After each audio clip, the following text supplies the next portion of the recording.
자, 물권적 청구권. 소유자가 제3자에게 소유 물건에 대한 처분 권한을 유효하게 수여했어요.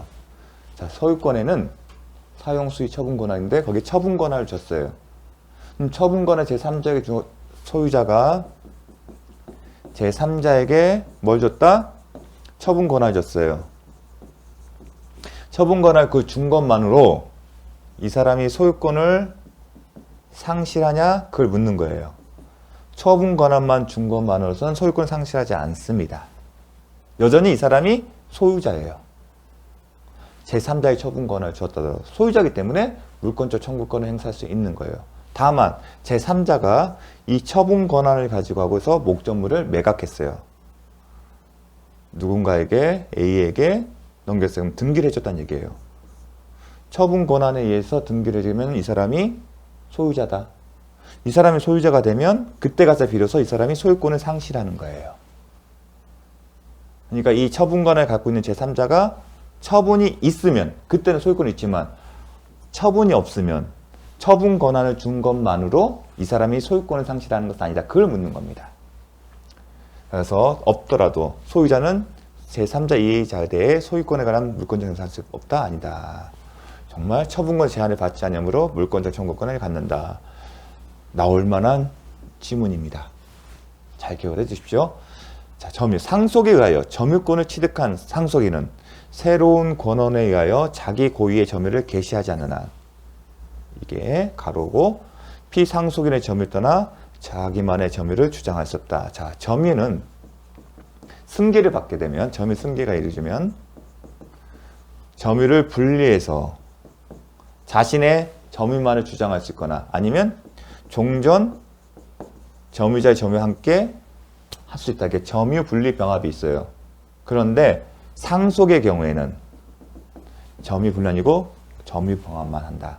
다만 예외적으로 상속인이 새로운 권한에 의해서 자기 고유의 점유를 개시한 경우에만 분리가 가능하다. 그걸 묻는 겁니다. 상속은 원칙적으로 점유 병합이다. 그래서 하자도 승계하는 겁니다. 자, 이 질문도 잘 기억을 해주십시오. 점유자와 회복자, 지상권자는 선의 점유자라도 자주 점유자가 아니므로 과실수취권이 인정되지 않는다. 자, 과실수취권은 선의의 점유자 이외에 이 점유자가 소유의사, 즉 점유자의 것을 요한다? 아니에요. 선의의 점유가 선의인지 말을 묻지 더 나아가 소유의사까지 요하는 것은 아닙니다. 그러면 선의이고 자주 점유여야만이 일정한 효과 발생하는 거죠. 다른 경우에서. 손해배상 책임. 그 경우에는 선의이고 자주 점유일 경우만 이익이 현존하는 한도에서 손해배상 책임이 있고 기타의 경우에는 손해전부를 배상한 책임이 있다. 그거랑 이제 섞은 겁니다. 자, 을이 X의 점유를 점유 침탈당한 경우 1년 내에 점유 해소의 소를 제기해 승소하면 점유를 회복하지 않더라도 유치권은 회복된다? 아니다. 유치권은 효력 발생 요건뿐만 아니라 존속 요건이기 때문에 실제로 점유를 회복해야만이 그때 가서야 유치권도 회복된다. 그걸 묻는 겁니다. 되게 함정이 있어요. 뭔가 승소했기 때문에 뭔가 될 것 같지만 승소만 안 되는 게 아니라 점유를 회복해야 한다. 제가 기출 강의하면서도 강조를 했었습니다. 그 지문을 이렇게 좀 냈습니다. 을이 X의 점유 침탈 당한 경우라면 침탈자에 대한 유치권 소멸을 원인한 손해배상 청구권, 유치권 소멸이 포인트죠. 유치권 소멸을 원인한 손해배상 청구권도 자, 점유권을 침탈된 경우에 점유 해소의 청구권 뭐였죠? 반환 청구권과 손해배상 청구권이 있어요. 제척권이 있죠. 침탈 당할 날부터 1년 내. 근데 그건 뭐였죠? 손해배상 청구는 점유권 침해예요. 점유권 침해를 원인한 손해배상 청구권이라면 침탈 당한 날부터 1년 내에 행사해야 돼요. 근데 뭘로 했어요? 점유권이 아닌 본권이잖아요. 유치권이라는 본권에 의해 소멸을 원인다. 제가 강조를 했죠. 이렇게 24년 주택가에서 나왔습니다. 올해. 유치권 소멸을 한 손해배상 청구권은 행사할 것을 요하지 않는다. 맞아요. 하지만 뭐다? 이게 아니라 점유권 침해, 점유 침해를 원인으로 한 손해배상 청구권은 1년 내에 침탈 당한 날부터 1년 내에 행사할 것을 요한다. 구분해서 기억을 해 주십시오. 자, 임차인이 지출한 유익비는 임대인이 아닌 전유 회복자에 대해서도 민법 203조 2항에 근거하여 상한을 청구할 수 있다? 아니다. 임대차 계약이 있으면 임차인은 누구한테? 임대인에 대해서만 합니다. 또 되게 중요한 기초점입니다. 임차인은 임대인에 대해서만 할 수 있다. 잘 기억을 해주십시오. 점유물의 소유자가 변경되면, 왜냐하면 임대차 계약의 경우에는 203조 2항에 적용이 안 돼요. 참고로 201조, 203조가 적용 범위와 관련해서 무단으로 불법으로 점유한 경우죠. 무단 침입 대표적인 게. 그 다음에 매매 계약이 취소되거나 아니면 무효로 된 경우. 근데 지금은 유익비는 뭐냐면 이건 임대차 계약이 지금 유효하다는 점인 거예요. 계약이. 그리고 임차인의 주에서 유익비 상한 청구권을 행사하는 거기 때문에 201조, 202조, 203조가 적용이 되지 않습니다. 그것만 알면 풀 수 있는 문제인데 여러분이 좀 낯선 지문일 거예요. 잘 기억을 해주십시오. 201조, 202조, 3조가 적용되지 않기 때문에 임차인은 오직 임대인을 상대로 해서만 비용 상한 청구권을 행사할 수 있는 겁니다. 잘 기억해 주십시오. 점유물의 소유자가 변경된 후 점유자는 유익비 지출 당시에 전 소유자에게 비용의 상한을 청구해야 한다. 점유물의 소유자가 변경된 건 이건 201조로 묻는 거예요. 203조. 이 경우에는 지출 당시에 전 소유자가 아니라 무단 현재 소유자. 현재 소유자. 이것은 203조가 적용된다는 전제에서 묻는 겁니다. 이걸 비교하시라고 했는데 이 지문은 정확한 지문은 아니기 때문에 이걸 더 비중을 두십시오. 자, 악의 수익자는 받은 이익에 이자를 붙여 반환해야 하며 악의 수익자는 받은 이익에 이자를 붙여 반환하며 그 이자에 이행지체로 인한 지연손해금도 지급해야 한다. 이게 뭐냐면 선의의 수익자는 과시의 수취권이 있잖아요. 그럼 악에 대해서는 201조에서 아무런 언급이 없어요. 그러면 741조의 이하의 부당이익에 반한 범위에서는 악의 수익자는 이렇게 돼 있어요. 따라서 201조, 202조의 점유자의 경우에도 악의인 경우에는 마찬가지로 적용된다.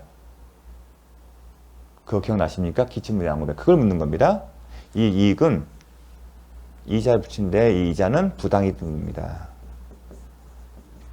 부당이익이기 때문에 이걸 지체하는 것은 지연손해금입니다. 요거는 지연손해금이 아니에요. 거기까지 나오지는 않는데 혹시나 해서 한번 강조를 했습니다. 이자의 이행지체. 이것도 잘 기억을 해 주십시오. 우리 앞으로 최근에 출제가 된 바 있기 때문에 비법인 사단이 총유물에 관한 매매 계약을 체결한 행위는 총유물의 처분행위가 아니다. 총유물 자체의 매매 계약 체결은 총유물 자체에 대한 거잖아요. 그건 처분행위다. 하지만 타인 간의 금전 채권을 보증하는 비법인 사단 하면 총이에요. 공동소유 형태가. 근데 우리가 배웠죠. 뭐였죠? 종중을 예를 들어서 부동산, 중개, 수수료 지급은 처분행위가 아니기 때문에 사원처형 의결을 거치지 않더라도 효력이 있다. 그와 같은 맥락의 문제입니다. 총유물 자체가 가는 것이 아니기 때문에 매각 처분이 아니기 때문에. 근데 지금은 매매계약은 총유물이니까 총유물 자체의 처분행위죠. 그 경우에는 처분행위이기 때문에 총회의 결의가 있어야만이 효력이 있다. 반대로 타인 간의 금전채권 보증하는 행위는 돈을 빌려주는 행위 나왔었죠. 이건 총유물 자체에 대한 것이 아니기 때문에 관리 처분행위가 아니기 때문에 뭐다? 총회의 결의가 없어 하더라도 효력이 있다. 그걸 묻는 겁니다. 자, 취득시효. 한필토지의 일부가 공간 정보의 구축 및 관리 등에 관한 법률상 분할 절차 없이 분필된 경우, 분필 등기가 된 경우 그 분필 등기가 표상하는 부분에 대한 등기부 취득시효가 인정될 수 있다? 없다. 요거는 그냥 암기를 해 주십시오. 원칙적으로 우리가 한필토지는 분할 절차를 거쳐서 분필 등기를 해야 돼요. 그런 절차 없이 분필 등기가 이정된 겁니다. 분할 절차 없이. 취득도상 분할이 안 됐어요. 그러한 상태에서 등기부 취득이 인정될 수 있냐? 안 된다. 왠지 될 것 같은데 할 수 없습니다. 왜냐하면 이 점유와 등기의 공시 범위가 다르기 때문에 그렇습니다. 또 공시할 수도 없고요. 그런 게 실질적인 의미입니다. 왜 안 되는 이유가 그겁니다. 자, 그걸까지 제가 설명하기는 좀 그렇기 때문에 결론만 알아주십시오. 요런 문제가 24년 간평사에 처음 나왔습니다. 자, 유치권은 약정 담보 물권이므로 당사자 약정으로 그 성립을 배제할 수, 그 성립을 배제할 수 있죠. 포기 특약. 왠지 맞을 것 같은데 뭐가 틀렸어요? 약정 담보 물권. 왠지 성립 배제할 수 있다. 약정으로 배제할 수 있다. 하니까 약정 담보 물권 맞을 것 같죠? 아니다. 법정 담보 물권이다. 법이 정한 담보 물권이다. 괜찮은 지문입니다. 자, 지상권.